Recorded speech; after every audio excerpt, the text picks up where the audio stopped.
Sea tourism. It defines the soft sound of wind through leaves.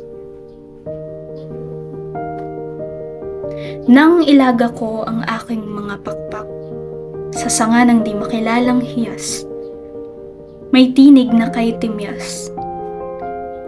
Sa kumpas ay gumalaw ang mga dahon, parang ritmo ng paghalik ng alon. Paulit-ulit, bumabalik.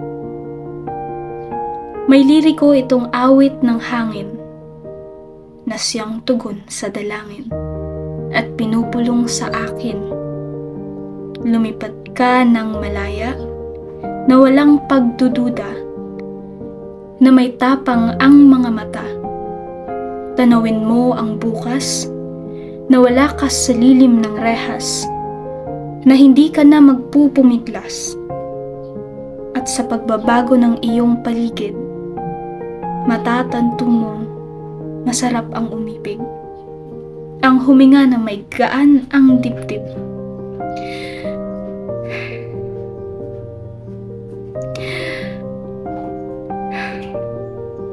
Ganito ang kalayaang kay tagal inasam, ang minsang ipinagmalaki sa akin ng aming angkan, na sa lilim ng mga puno kami magsasayawan.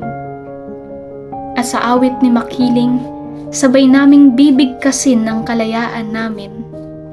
Bukas, tatahakin ng mga gubat na walang takot at alinlangan.